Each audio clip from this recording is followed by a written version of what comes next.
សម័យនេះបើយើងមានផ្លូវចិត្តខ្សោយរស់នៅរកក្តីសុខមិនឃើញទេផ្លូវចិត្តខ្សោយឆាប់ប្រតិកម្មមែនទេអារឿងអត់ប្រយោជន៍ក៏យើងប្រតិកម្មដែរហើយប្រកែកទៅគ្រប់រឿងនៅលើបណ្ដាញសង្គមមានរឿងច្រើនមែនទេអស់ពីមួយចូលមួយអស់ពីមួយចូលមួយហើយបើយើងឈឺក្បាលគ្រប់រឿងយើងទៅគ្រប់រឿង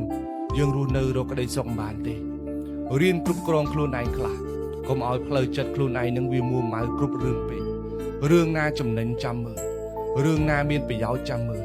រឿងណាចំណេញចាំប្រតិកម្មរឿងអត់ប្រយោជន៍កុំទៅប្រតិកម្មគ្មានអ្នកណាម្នាក់ធ្វើត្រូវចិត្តយើងគ្រប់ពេលវេលាទេកុំធ្វើជាមនុស្សដែលខ្សោយផ្លូវចិត្តដោយសារតែរឿងនៅលើបណ្ដាញសង្គមរៀនគ្រប់គ្រងខ្លួនឯងកុំឲ្យបណ្ដាញសង្គមគ្រប់គ្រងយើងគ្រប់ពេលវេលាមនុស្សដែលមានផ្លូវចិត្តខ្សោយឆាប់រើសដាក់ខ្លួនណាគឺរើសដាក់ខ្លួនគ្រប់យ៉ាងតែម្ដង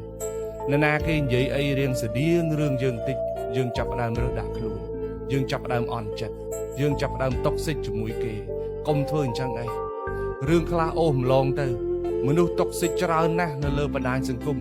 កុំយកខ្លួនឯងទៅឈឺចាប់ជាមួយគេ